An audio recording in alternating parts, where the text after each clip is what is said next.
ሰላም ሰላም ውዶቼ እንዴት ናችሁልኝ? ደህና ናችሁ ወይ? ከኔ ጋር ሁሉ ሰላም ነው፣ እግዚአብሔር ይመስገን። በጣም ደህና ነኝ። እናንተ ጋር ሰላም እንደሆነ ተስፋ አደርጋለሁ ውዶቼ። በተረፈ እንዴት ናችሁልኝ? ደህና ናችሁ ወይ? እንግዲህ የመጣሁበት ጉዳይ ትላንትና በአብርሽ ቤት የተለቀቀው ቪዲዮ አይታችኋል ብዬ ተስፋ አደርጋለሁ። ካላያችሁት በዝርዝር እኔ ላስረዳችሁ፣ ላልሰማችሁ ማለት ነው። ሄርሜሻ እንግዲህ ውሳኔዋን ወስና ከአብርሽ ለመለየት የራሷን ህይወት ለመኖር ወስናለች። እንደ ትናንትናው ማለት ነው። ዛሬ ምን እንደሚፈጠር አይታወቅም። እንግዲህ ሄርሜላ ምንድን ነው ያለችው? አብርሃም እኔን አይፈልገኝም፣ እንደማይፈልገኝ በቃ አውቄያለሁ። ያው አውቃ ነው የወሰነችው ማለት ነው። ምክንያቱም ሴት ልጅ ናት፣ ብዙ ነገር ትረዳለች። ስለተረዳች ይሄ ልጅ ወደ እኔ አይመጣም በማለት ከህይወቱ ለማውጣት ወሰነች ማለት ነው። እውነት ለመናገር እኔ የራሴን ሀሳብ ማለት ነው፣ እውነት ትክክለኛ ውሳኔ ነው የወሰንሽው። በቃ እህቴ እውነት ትክክለኛ ነው የወሰንሽው። ሊከብደኝ ይችላል፣ ይከብደኛል ያልሽው ይከብድሻል። አዎ እናውቃለን። እኛም በአንቺ ቦታ ብንሆን እናውቃለን። ብዙ ነገር አሳልፋችኋል። የመጀመሪያ ነው የምትይ እሷ ላይ ኤክስ አድርጊበት። እሺ የመጀመሪያሽ አይደለም አብርሃም፣ የመጀመሪያ ነው አልሽ። አብርሽ የመጀመሪያ። ኧረ ተይ አታስቂኝ በእናትሽ። እሱ ላይ እንኳን ተከድኖ ብስል ይበል፣ ተከድኖ ብስል፣ እሳቷን ቀነስ አድርገሽ ብስል ይበል። እሺ የመጀመሪያ ላይ የምትሆን ኤክስ አብርሽ ለአንቺ የመጀመሪያ ሊሆንም አይችልም አይደለም። ከዛ በመቀጠል ሴት ልጅ ነች፣ ስትጎጂ ስታለቅሽ ደስ አይልም። የሴት ህመም ህመማችን ስለሆነ ማለት ነው።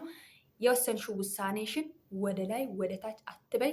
ቀጥታ ሲደምሽ ኦኬ፣ ሲደምሽ ኦክቲ እና ቀጥታ ከሄድሽ ትክክለኛው መልስ ከራስሽ ታገኛለሽ። መልሱ ያለው እጅሽ ላይ ነው። ሁሉም ነገር የራስሽን ህይወት መለወጥ የምትችይ ራስሽ ነሽ።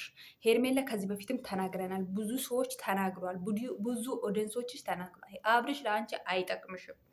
ስለዚህ አንቺ ልብሽን አትክፈቺ፣ እንደ ሂሩታ ታለቅሻለሽ፣ ተይ ተብሎ ብዙ ኦዲየንሳችን ተናግሯል። እንደዛው በዛው ልክም ደግሞ እናንተን የሚያጨበጭቡ ነበረ በወቅቱ።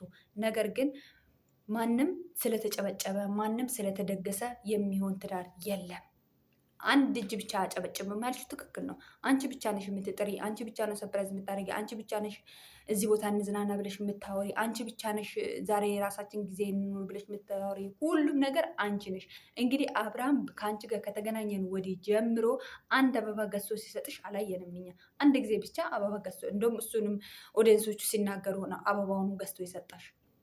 ስለዚህ እሱ አብርሽን ሄርሜላን ሂሩታን የሚምረጥ የፈለገንም ይሂድ፣ አንቺ ስለሱ አይመለከትሽም። የራስሽን ህይወትሽን ለማምራት ሞክሪ። ውሳኔሽ አሪፍ ነው፣ ተመችቶኛል የወሰንሽው። ግን በኋላ ደግሞ እዛ አንቺ ጋር ሄዶ ሲታሽ በቃ ልብሽን ስለሚያውቅ ልብሽን እንዳከፍችለት። በቃ ወንድምሽ የተናገረውን ነገር አሁን ትክክልና ውሳኔ ወስነሽ መጥተሻል። ከአሁን በኋላ ወደ ኋላ አትመለሺ። ቀጤ እህቴ እልሻለሁ፣ ጉዳትሽ ጉዳቴ ነው። እነ ደግሞ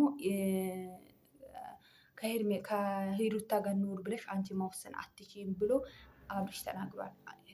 ከሂሩታ ጋር ኑር ብለሽ አንቺ የኔን ህይወት ልትወስኝ አትችይም። ራሴና ራሴ ነኝ መወሰን የምችለው። ከማጋ መኖር እንዳለብኝ ከማጋ መኖር እንዳለብኝ ራሴ አውቃለሁ ብሎ ተናግረ እና በዚህ ነው ወይ ያስከፋ? አንቺ መታገስ ካልቻልሽ፣ እኔ መጠበቅ ካልቻልሽ ማየት ትቻለሽ። መወሰንሽ ውሳኔሽ አሪፍ ነው፣ በርቺ አለሽ። እንግዲህ ሌላ ምንም ያለሽ ነገር የለም። ጥሎሽ ነው የሄደው። ይሄ የአንቺ ፍቅር እንደሌለው ያሳያል ማለት ነው።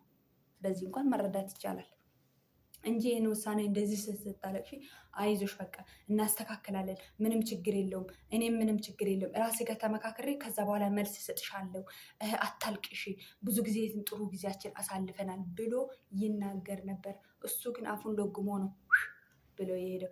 በዚህ ጋር ደግሞ ይሩታዬ ጥሩ ውሳኔ ነው የወሰንሽው፣ አትጸጸችበትም። እንኳን ደስ አለሽ። ለማንኛውም አንቺንም ላይፈልግሽ ይችላል። በዚህ አጋጣሚ ብዙም እንዳትዘዘች ይሩታ፣ እንዳትደሰች። ምክንያቱም ማለት ነው እህቱ ይኸውልሽ ከስር እያራገበለችልሽ ነው፣ እንዲህ ብዙ እያራገበችልሽ ነው። ስለዚህ አንቺም ብዙ ደስተኛ አትሁኝ። አብርሽም አሁንም ሌላ ተንኮል አስበዋል። ወይ ወደ ሌላ ሴት ለማሄድ ነው፣ ወይ የሆነ ነገር አላማ አለው። ወደ አንቺም ለማምጣት ሀሳብ የለውም። ተረዳችሁኝ? ከዚህ በተረፈ እንግዲህ ካነጋገሩ ነው የተረዳሁት እኔ። ሩታ ጋር ለማሆን አይፈልግም። ገባችሁ? እንግዲህ በግድ አስገድደሽ እንደባለፈው አስከረሹ ምን ካላልሹ በስተቀር አይሆንም። ስለዚህ አንቺን ብዙም አትደሰች ልልሽ ፈልጌ ነው። ሄርሜላ ስለወጣች እኔን ይመርጠኛል ከኔ ጋር አብሮ ይኖራል ብለሽ ብዙም ሰፋ አትበይ። ያየሹ ነው የተያየሹ ነው። ከዚህ በፊት ምንም የተለየ ነገር የለም። ነገር ግን ሰፋ አትበይ እሺ እህቴ፣ ተረጋጊ። የረጋ ወተት ቅቤ ያወጣዋል ይባላል። በተረፈ ውዶቼ ሰላማችሁ ብዝት ይበልልኝ። በሌላ ቪዲዮ እንገናኛለን። ወዳችኋለሁ። ቻው